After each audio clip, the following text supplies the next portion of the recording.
Olá, queridas, tudo bem? Hoje é Senta que lá vem história.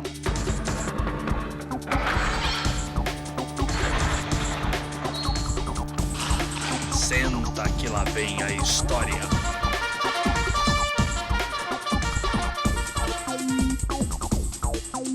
Vocês sabem que é muito interessante, sempre que a gente tem um ofício, que a gente tem uma prática, que a gente desenvolve algum assunto do nosso interesse, é bom que a gente contextualize esse assunto. E a minha prática de professora, tanto de bordado quanto de história da arte dentro das artes plásticas, me fez pensar a respeito e da necessidade da gente contextualizar o bordado. O que significa isso? A gente entender qual foi o papel do bordado na história da humanidade. Então, isso é contextualizar, é saber por que determinado assunto influenciou a sociedade, a política, a religião, enfim, a vida das pessoas naquele período e de que forma. Então, achei interessante trazer para vocês, longe de fechar aqui esse assunto, porque ele é muito extenso, mas a gente dá uma pincelada a respeito da história do bordado.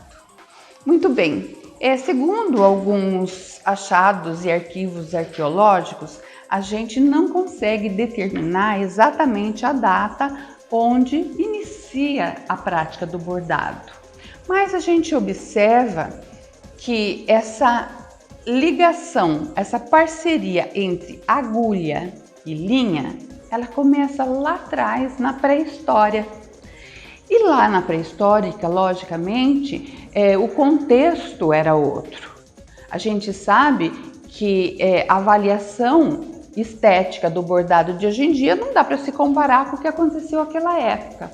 Por quê? Naquela época, ele surge, na verdade, como uma costura para promover roupas, vestimentas, na verdade, de proteção, não é? Então, proteção contra o frio, proteção contra agressões do meio ambiente e até de animais, certo? Então, no início, na pré-história, a linha e a agulha iniciam para fazer material de proteção.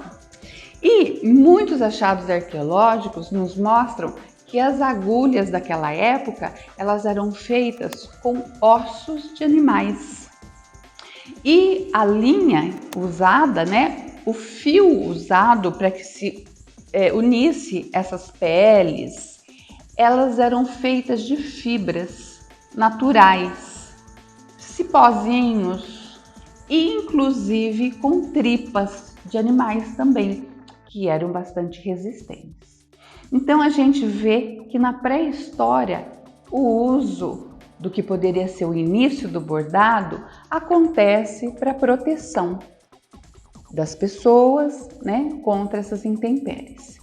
Com o passar do tempo, a gente começa a observar que começam a ser feitos registros de eventos cotidianos nos tecidos, ou melhor, em peles, no couro.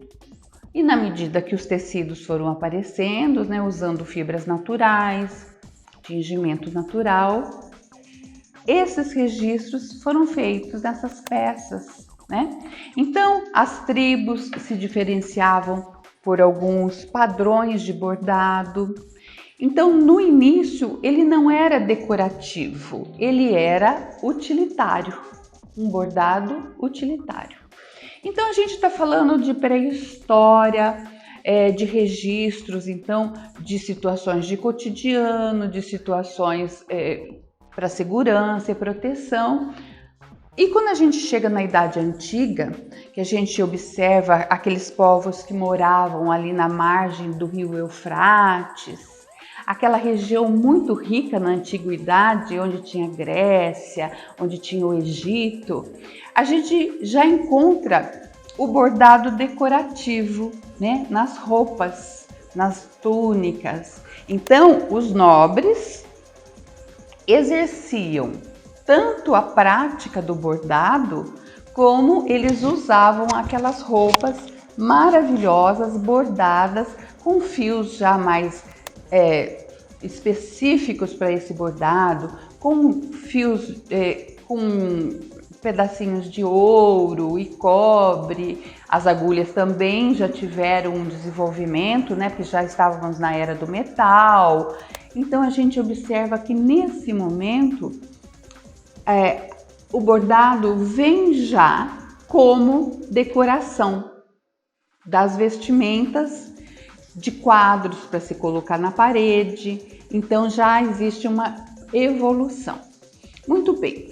Idade Média vem logo após a Antiguidade e vem trazendo toda uma característica onde a religião era o foco central. Então, assim, a gente observa que na Idade Média só se bordavam ou só se projetavam, né, desenhos para tanto decoração quanto vestimentas não usavam bordados nessa época da Idade Média, mas tudo era voltado para a religiosidade. Então eram obras sacras, né?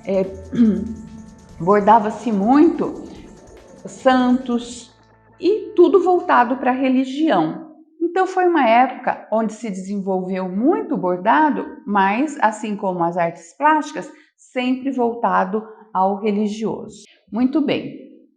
Passada a Idade Média, que não foi pouco tempo, né? Foram 1000 anos, a gente começa a ver que chega o Renascimento. Com o Renascimento, a gente vê um desabrochar do bordado, onde ele é usado muito pelos artesãos, né? Que bordavam roupas para o pessoal das cortes, para as pessoas que tinham posse, os ricos da época. Então a gente vê que muitas damas da corte, assim como as rainhas, a princesa, elas bordavam por longos e longos tempos, né? E a gente vê que nesse momento o bordado é muito valorizado, com pedras preciosas e muitas modas, né, aparecem nesse momento porque é valorizado o bordado e toda essa riqueza. Isso no Renascimento. Isso acontece em todas as artes plásticas. Com a Revolução Industrial, a gente vê que tudo isso vai melhorando cada vez mais. Qualidade de linha, tipos de fios, texturas das linhas, dos tecidos, veludos, sedas, as agulhas já são aperfeiçoadas. Então a gente observa que tudo isso vem sendo enriquecido durante essa época. Observamos inclusive que existe um bordado que relata em 70 metros de tecido, 70 metros por 50 centímetros de altura, toda uma batalha que houve, né, na Inglaterra, entre a Inglaterra e a Normandia, na verdade, e essa batalha foi retratada passo a passo nessa tapeçaria.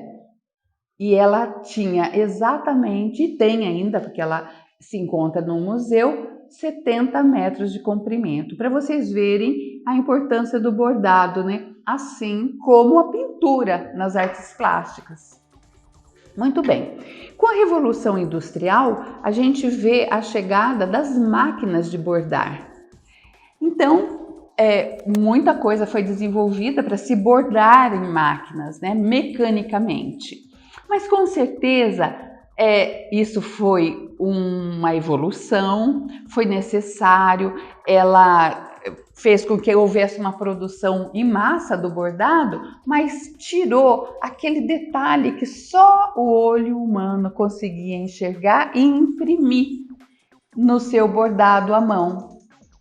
E pela história a gente vem vendo quantos tipos de bordado apareceram. Ponto cruz, quilts, crazy, enfim, o nosso bordado livre, uma infinidade de tipos de bordado. nunca houve um desuso, mas lógico que em épocas mais, em outras menos, as pessoas usavam essa prática do bordado, o bordado nos enxovais, né, para os casamentos, os bordados nos enxovais dos bebês. E essa prática continuou e foi passando sempre de mãe para filha, de famílias, né, esse gosto pelo bordado.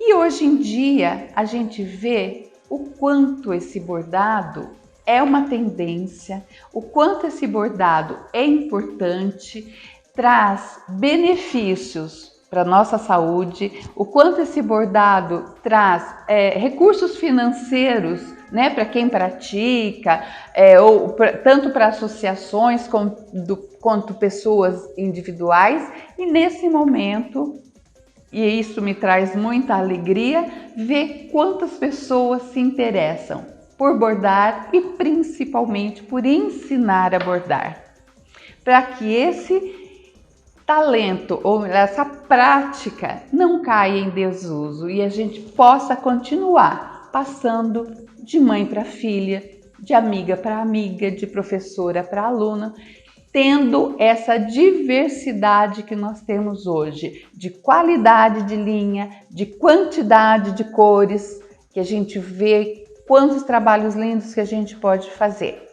Então, a história nos conta que o bordado, em cada momento, teve a sua participação, a sua colaboração e hoje, mais do que nunca, trazendo muito prazer e alegria para quem pratica. Se você não borda ainda, procure bordar, se inscreva em algum curso, temos muita coisa na internet, temos muita coisa online, muita coisa no presencial, mas não deixe de bordar. Vamos em frente, levando essa prática milenar para todos os cantos. Espero que vocês tenham gostado. Fiquem com Deus.